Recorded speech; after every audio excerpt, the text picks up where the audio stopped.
I still remember the exact words because they sounded less like a warning and more like a victory speech.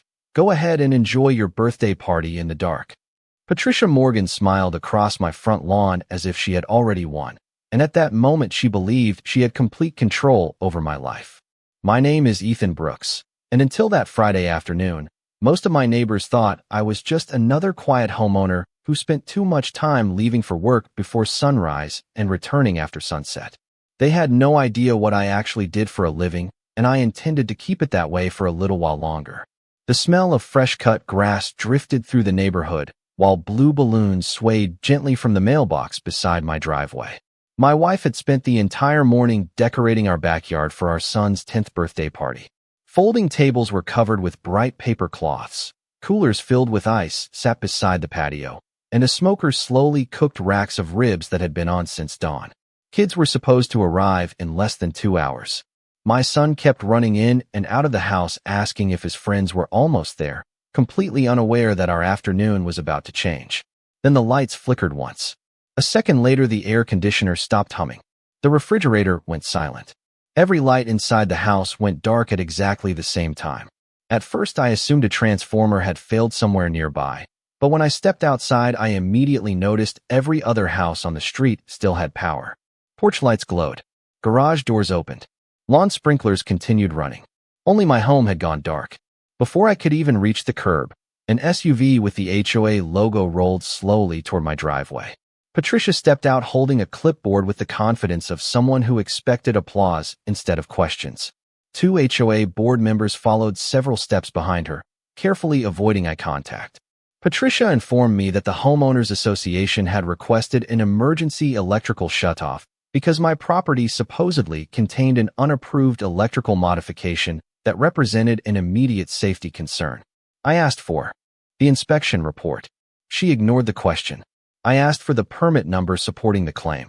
She simply pointed toward the dark house behind me and said that compliance always came before convenience. Several neighbors had already gathered along the sidewalk, quietly watching the conversation unfold. Some whispered to one another, while others looked at the birthday decorations with sympathy. I could almost hear the rumors beginning before anyone spoke them out loud. Ethan must have done something serious. The HOA would never shut off someone's electricity without a good reason. Patricia seemed to enjoy every second of that silence. She reminded everyone that rules existed to protect property values and public safety, then looked directly at me as though expecting an emotional reaction. Instead, I nodded once, thanked her for informing me, and walked back toward my front porch. She probably mistook my calm expression for defeat. What she could not possibly know was that every statement she had just made, every missing document, every unexplained decision, and every procedural shortcut had already become far more important to me than the temporary inconvenience of a dark house. Because the truth always leaves a trail, and I had spent my entire career knowing exactly where to find it. My wife looked at me from the back porch with the kind of quiet concern that only comes after years of knowing exactly how I think. She did not ask whether I was angry because she could already tell I was not. She simply asked what we were going to do about our son's birthday party. I smiled, told her to move the cake into a cooler filled with ice, and asked her to keep the guests comfortable while I handled the rest. The calm in my voice surprised even me. I was disappointed for my son, but disappointment and panic were never the same thing. Within 30 minutes, several neighbors arrived carrying folding fans, extension cords, and even battery-powered lanterns. A family across the street offered to keep the birthday cake in their refrigerator. Another neighbor invited the children to play in their shaded backyard, where a portable speaker filled the afternoon with music. Watching everyone quietly help reminded me that a community was never defined by the loudest person in charge. It was defined by ordinary people choosing kindness when it mattered. My son laughed with his friends as if nothing unusual had happened, and hearing that laughter made my next decision incredibly easy. I walked back inside the dark house with my phone and opened a folder that almost nobody knew existed. Years of professional experience had taught me one simple lesson. Every official action leaves a record somewhere. Every request generates a timestamp. Every authorization has a chain of responsibility. If someone claimed an emergency existed, there had to be documentation proving why. I submitted formal requests for every inspection report, every complaint, every communication between the homeowners association and the electric utility, and every emergency authorization connected to my property. I also downloaded copies of the governing documents for our neighborhood along with the state regulations that described exactly when residential electrical service could legally be interrupted. The language was precise, and precision had always been my favorite tool. As evenings settled across the neighborhood, the smell of charcoal and birthday cake mixed with the warm summer air while the children continued celebrating under strings of battery-powered lights borrowed from nearby families. Patricia drove slowly past the house once before sunset. She glanced toward the backyard where everyone was still smiling despite the darkness. For just a moment our eyes met through her windshield. She seemed almost disappointed that her decision had not created the scene she expected. Instead of frustration, she found resilience. Instead of public embarrassment, she found neighbors working together. She continued driving without stopping. That single moment told me more than any conversation could have. This had never been about safety. It had been about control. Later that night, after the last guest had gone home and my son thanked us for what he called his best birthday ever, I sat alone at the dining room table illuminated by a rechargeable work light. The silence inside the house was almost complete without the familiar sound of appliances or air conditioning. But silence has a way of sharpening focus. One notification appeared on my phone confirming that my first records request had already been received. A second email acknowledged another request. Then a third confirmation arrived. Somewhere inside those files was the answer I was looking for. I was not searching for revenge, and I was certainly not searching for sympathy. I was searching for facts, because facts have a remarkable habit of exposing confidence that has been built on nothing at all, and I had a growing feeling that someone had assumed nobody would ever bother looking closely enough. I woke before sunrise on Monday, not because I had slept well, but because my mind had already begun assembling a timeline from memory. The neighborhood was quiet except for sprinklers clicking across freshly cut lawns, and the first light of morning reflected off the dark windows of my house. My temporary generator kept only the essentials running, but I intentionally left most of the house without power. Every inconvenience reminded me why I needed to understand exactly how this had happened. By 8 o'clock, my email inbox began filling with automated confirmations from agencies acknowledging my requests. Some records would take several business days, but others arrived much sooner than I expected. The first documents included copies of the complaint submitted to the homeowners association. What immediately caught my attention was not what the complaint contained, but what it did not. There were no photographs, no inspection notes, no measurements, no licensed evaluation. Someone had simply written that an unapproved electrical modification might exist and marked the situation as potentially hazardous. That single word, potentially, had somehow become an emergency serious enough to interrupt electrical service to an occupied family home. I continued reading every page carefully, highlighting dates, signatures, and missing information instead of focusing on dramatic statements.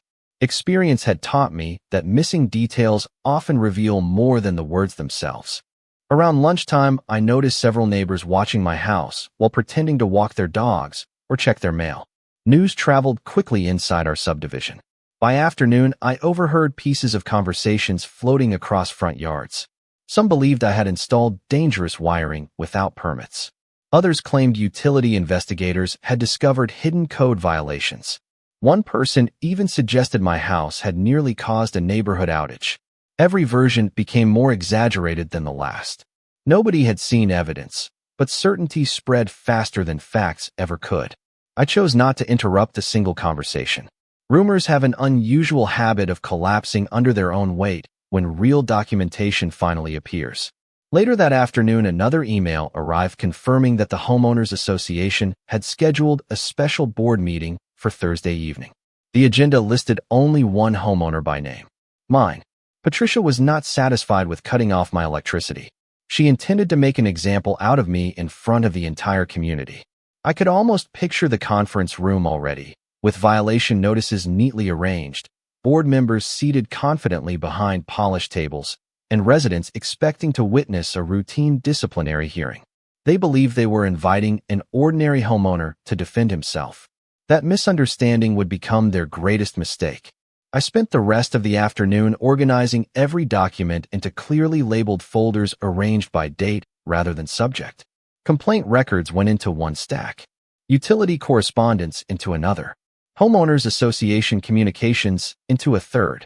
Then I created an entirely separate folder that remained closed on the corner of my desk. Inside were documents I had carried throughout my professional career but had never imagined needing in my own neighborhood. I looked at the unopened folder for several long seconds before sliding it back into my briefcase. It was still too early.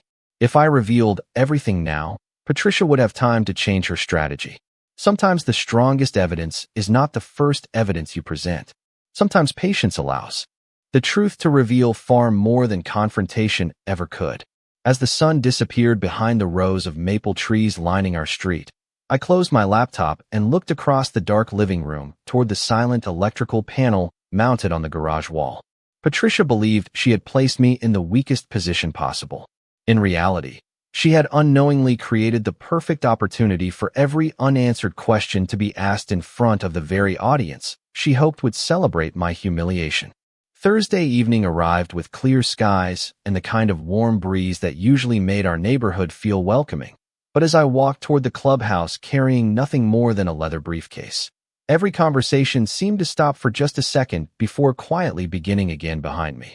The parking lot was already nearly full, and folding chairs had been arranged inside the meeting room to accommodate more residents than usual. Patricia had succeeded in attracting an audience.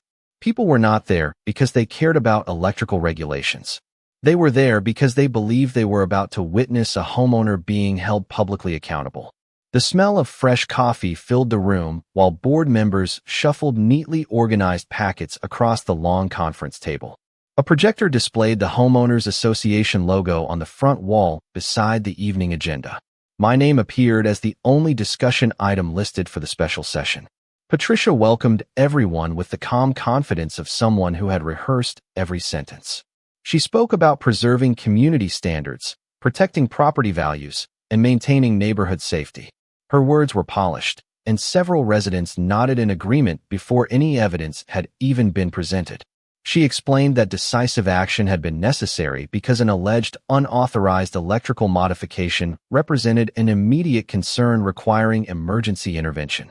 She carefully avoided mentioning that no licensed inspector had actually documented such a condition. Instead, she relied on broad language that sounded reassuring without becoming specific. When she finished her opening remarks, she looked directly at me and invited me to explain why the Homeowners Association should reconsider its decision. Every eye in the room shifted toward my chair. I stood slowly, placed my briefcase on the table, and thanked the board for allowing me to speak. I did not deny the accusation. I did not defend my character. I did not mention my profession. Instead, I opened a simple folder containing publicly available documents and asked my first question. I requested the date and time of the licensed electrical inspection that identified the emergency hazard. Patricia glanced toward another board member before replying that the association had acted on credible information. I politely repeated the question. Which licensed electrical inspection identified the emergency hazard? A quiet pause settled across the room. One board member searched through several papers while another adjusted his glasses and looked toward Patricia for guidance. She answered that the Homeowners Association had received a complaint indicating an immediate risk. I thanked her and asked for the inspection report supporting that complaint. Again, there was silence. I then asked for the permit number associated with the alleged violation. No answer arrived. I continued calmly, asking which specific provision of the governing documents authorized the association to request an emergency electrical service interruption without first obtaining a documented technical evaluation. The atmosphere inside the room changed almost imperceptibly. Residents who had entered expecting a simple disciplinary hearing now leaned forward with genuine curiosity. They were no longer listening to accusations. They were listening to unanswered questions. Patricia maintained her composed expression, but I noticed her confidence beginning to shift into careful hesitation. She shuffled through the packet in front of her, turning pages more quickly than before, searching for information that apparently was not there. I remained completely respectful, speaking in the same steady tone I used during professional meetings throughout my career. Every question built naturally upon the last, and every missing answer quietly carried more weight than any emotional argument ever could. Without raising my voice or revealing a single detail about my own background, I could feel the balance inside the room beginning to move, not because I had challenged authority, but because authority had been asked to explain itself and had unexpectedly discovered that certainty was much easier to announce than to document. The room remained remarkably quiet after my last question, and the silence itself became the most honest answer anyone had offered all evening. Patricia cleared her throat, straightened the stack of papers in front of her, and attempted to redirect the discussion toward the importance of community standards, but the residents were no longer interested in general statements. They wanted specifics. A retired school principal seated near the back politely asked whether the homeowners association normally ordered utility service interruptions without a documented inspection. Patricia thanked her for the question, but replied that every situation was unique. That response did not satisfy anyone. I remained standing beside the conference table, careful to keep my voice steady and respectful. I opened another folder and placed several publicly available regulations on the table without sliding them toward the board. I wanted everyone to understand that I was not presenting secret information. I was simply asking whether the established process had been followed. I asked who had determined that the alleged condition represented an immediate danger rather than a routine compliance concern. One board member admitted that the decision had been made after discussing the homeowner complaint during a brief executive conversation. I thanked him for his honesty and then asked whether anyone participating in that discussion possessed a professional electrical inspection license or equivalent technical qualification. 3 board members quietly looked at one another before Patricia finally answered that outside expertise had not been considered necessary because the complaint sounded serious enough to justify immediate action. A few residents exchanged puzzled expressions. I noticed one man writing notes on the printed meeting agenda while another slowly folded his arms and leaned back in his chair as though reconsidering everything he had heard since the meeting began. I then asked whether the association had contacted me before requesting the electrical interruption to verify the allegation or schedule an inspection. Patricia answered that there had not been enough time because the reported condition might have presented an urgent concern. I nodded and asked what evidence transformed the word might into the certainty required for emergency action. Once again, no documentation appeared. The projector continued displaying the Homeowners Association logo on the front wall, but it no longer felt like a symbol of authority. It felt like a backdrop to an increasingly uncomfortable examination of procedure. I carefully removed a printed timeline from my folder and placed it where every board member could see it. It listed the homeowner complaint, the internal association discussion, the request sent to the utility, and the interruption of electrical service.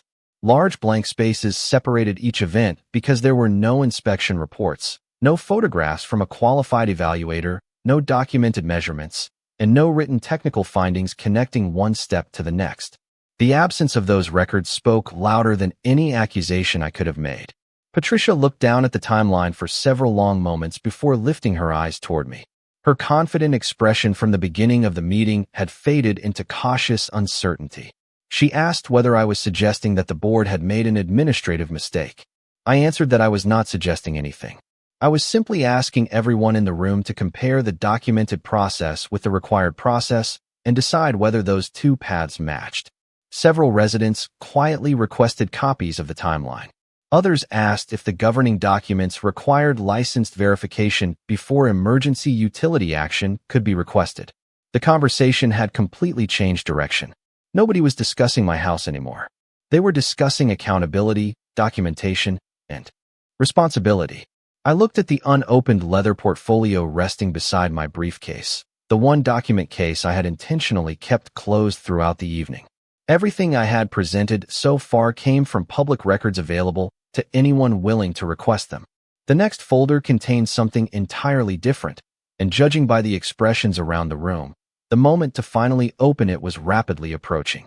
I rested my hand on the closed leather portfolio for several seconds before opening it, not because I was uncertain about what came next, but because I understood that once the documents inside were placed on the table, the entire conversation would move beyond assumptions and into facts that could not easily be ignored. The room had become so quiet that I could hear the air conditioning cycling through the ceiling vents. Every resident watched as I carefully removed a laminated identification credential, a professional certification, and several official authorization letters. I placed them side by side without saying a word. Patricia leaned forward first. One of the board members adjusted his glasses and read the heading aloud before stopping in the middle of the sentence. Another resident quietly whispered, "Chief Electrical Inspector." I finally broke the silence by introducing myself the way I normally would during a professional compliance meeting. I explained that for many years I had served as the Chief Electrical Inspector responsible for overseeing electrical code compliance, reviewing inspection procedures, and coordinating with licensed inspectors and utility representatives throughout the region. My responsibilities included evaluating emergency electrical safety determinations, verifying inspection documentation, and ensuring that service interruptions followed established legal and technical requirements. I never raised my voice. I simply stated my position exactly as it appeared on the official documents lying on the table. The expressions around the room changed almost immediately. Patricia looked down at the identification card and then back at me as if she were trying to determine whether she had misunderstood something. That had been obvious all along. I continued by explaining that I had intentionally avoided mentioning my profession from the beginning because I wanted the discussion to focus entirely on the documented process rather than on my personal authority. If the procedure had been followed correctly, my title would have made no difference. If the procedure had not been followed correctly, then the documents already presented would demonstrate that without any special treatment. I slowly opened another folder containing excerpts from the applicable electrical safety regulations and utility coordination standards. I pointed to the sections describing the circumstances under which residential electrical service could be interrupted due to an immediate hazard. Every example required documented technical findings prepared by qualified personnel or direct evidence of an active safety emergency. I then placed the Homeowners Association timeline beside those requirements. The contrast was impossible to miss. On one side sat the documented process required before requesting emergency utility action. On the other side sat the actual sequence of events involving my home. Between the complaint and the service interruption, there was still no licensed inspection, no technical evaluation, no verified measurements, and no written findings identifying a condition that required immediate action. I emphasized that my concern was not simply the inconvenience experienced by my family. Procedures exist because they protect every homeowner equally, regardless of whether the complaint ultimately proves valid or invalid. Skipping those safeguards creates unnecessary risk for everyone in the community. Several residents slowly nodded as they compared the documents for themselves. One board member quietly admitted that he had assumed the association had already received professional confirmation before requesting the electrical interruption. Another acknowledged that he had never actually seen an inspection report. Patricia remained silent, studying the paperwork spread across the conference table. The confidence she displayed at the beginning of the meeting had been replaced by careful reflection. For the first time that evening, nobody was looking at me as though I were a homeowner defending himself against an allegation. They were looking at the documents, comparing procedures, asking thoughtful questions, and recognizing that the discussion had become much larger than one house on one street. For several long moments, nobody spoke. The meeting that Patricia had organized to reinforce the authority of the Homeowners Association had quietly transformed into something completely different. Residents were no longer waiting for another accusation. They were studying the documents scattered across the conference table with the careful attention usually reserved for contracts or closing papers. One homeowner raised his hand and asked whether the utility company had actually received enough information to justify treating my property as an emergency. I answered honestly that I could not speak for the individual employees involved because I had not participated in that specific decision, but I explained how emergency requests are normally evaluated. Utility personnel often rely upon the accuracy of information provided by the requesting party, especially when an immediate safety concern is reported. That is precisely why complete documentation and qualified evaluations are so important before such requests are made. A retired firefighter sitting near the front slowly nodded as he compared the timeline against the regulations. He remarked that emergency procedures exist because they are supposed to be reserved for genuine emergencies, not assumptions. Several residents quietly agreed. Patricia finally gathered herself and explained that the board had acted in good faith based upon the information available at the time. I acknowledged that good intentions matter, but I also reminded everyone that good intentions cannot replace documented procedures when decisions directly affect a family's essential utility service. I then produced another set of records that had arrived earlier that afternoon through my formal requests. These included communication logs showing the sequence of emails exchanged before my electrical service was interrupted. The timestamps immediately drew everyone's attention. The original homeowner complaint had been submitted in the morning. Internal discussion followed shortly afterward. Before the end of the same business day, an emergency request had already been transmitted without any evidence that a qualified electrical evaluation had ever taken place. I carefully highlighted the absence rather than making accusations. The missing inspection request, the missing field report, the missing technical findings, and the missing approval from any licensed electrical professional created a gap that every resident in the room could now plainly see for themselves. One board member quietly admitted that he had assumed someone else had verified the alleged hazard before the request moved forward. Another acknowledged that he had simply trusted the recommendation presented during the executive discussion. Patricia looked at the communication log for several seconds before softly asking whether there was any documentation anywhere indicating that an actual electrical hazard had ever been confirmed. I answered truthfully that after reviewing every record currently available to me, I had not located one. The room became even quieter than before. A homeowner seated near the back stood and respectfully suggested that the association immediately suspend the violation until an independent review could be completed. Another resident agreed and added that restoring trust required transparency rather than defensiveness. More voices followed, not with anger, but with thoughtful concern about how similar decisions might affect any homeowner in the future. The discussion had completely shifted away from my family and toward improving the community itself. Patricia slowly closed her folder and looked around the room before thanking everyone for remaining respectful throughout the meeting. She acknowledged that the board clearly needed additional information before taking any further action. I quietly gathered my papers, leaving copies of every relevant document on the conference table. I had not come to win an argument. I had come to make certain that facts replaced assumptions. As residents continued reviewing the records together, it became increasingly clear that the next chapter of this story would no longer be decided inside the homeowners association meeting room, but through an independent examination of the documented process itself. The following Tuesday morning began with an unexpected phone call from a regional utility compliance manager requesting a meeting regarding the documentation I had submitted.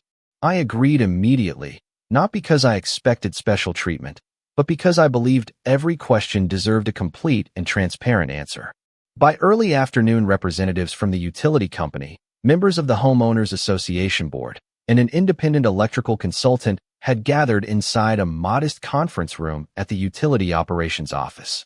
Patricia arrived carrying the same binder she had relied upon throughout the Homeowners Association meeting, although this time her expression reflected careful professionalism rather than certainty. The atmosphere was noticeably different. Nobody was there to assign blame before reviewing the facts. Every participant received identical copies of the communication records, the timeline, the governing documents, and the applicable procedures for requesting an emergency interruption of residential electrical service. The independent consultant reviewed each document one page at a time, occasionally asking clarifying questions about dates, signatures, and communication logs.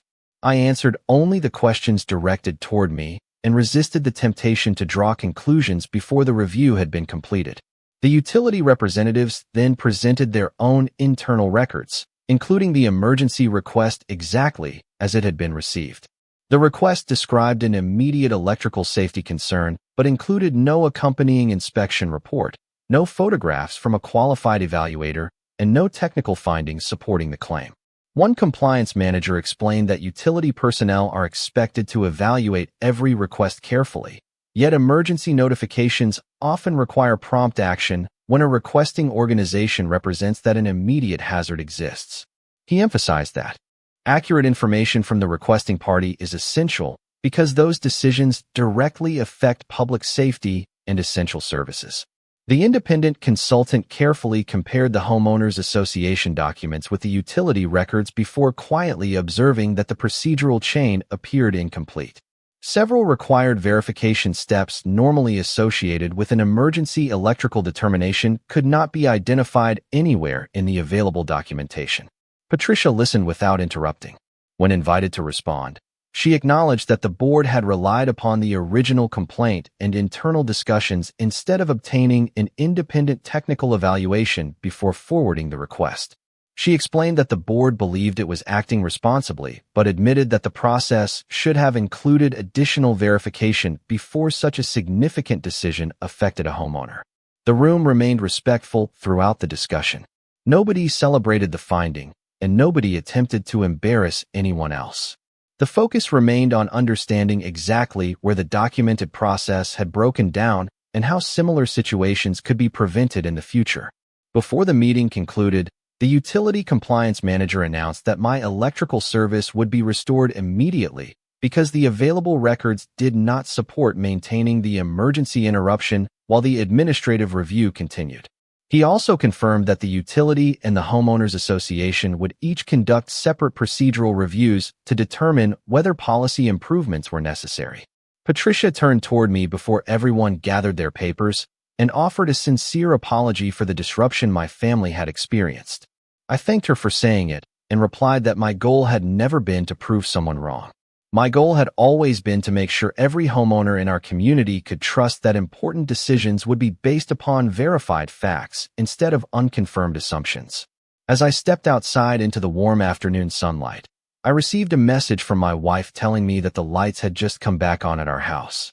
And for the first time since this entire situation began, it truly felt as though the neighborhood was beginning to move forward together rather than pulling itself apart. Over the next several weeks, the neighborhood gradually returned to its familiar rhythm, but it was impossible to ignore how much had quietly changed. Porch lights glowed each evening, children rode bicycles along the sidewalks again, and conversations that once revolved around rumors slowly shifted toward transparency and trust. The utility company completed its administrative review and formally confirmed that the emergency interruption of my electrical service had been initiated without the complete supporting documentation normally expected for that type of request. The review also concluded that additional verification procedures would be implemented for similar requests in the future. Shortly afterward, the Homeowners Association Board held another open meeting, this time with a noticeably different atmosphere. Instead of presenting accusations, the agenda focused entirely on policy revisions. New procedures required independent technical verification before any request involving essential utility service could move forward. Written documentation would be shared with affected homeowners whenever legally permitted, and every board member would receive additional training regarding procedural responsibilities. Patricia stood before the residents and acknowledged that the previous process had relied too heavily on assumptions rather than documented verification. She apologized publicly to my family for the unnecessary disruption and thanked the community for insisting that accountability remain respectful instead of becoming personal. The room responded with quiet applause, not because anyone enjoyed seeing mistakes exposed, but because everyone understood that admitting an error was the first step toward preventing another one. After the meeting, several neighbors walked over to shake my hand. Some admitted they had believed the rumors during the first few days after my electricity was disconnected. Others thanked me for remaining calm instead of allowing frustration to define the situation. I told each of them the same thing.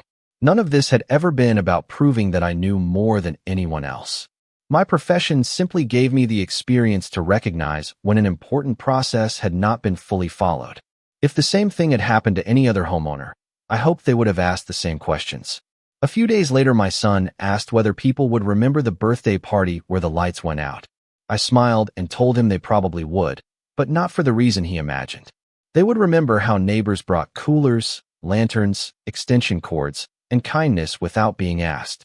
They would remember that a celebration continued because people chose to help instead of judge.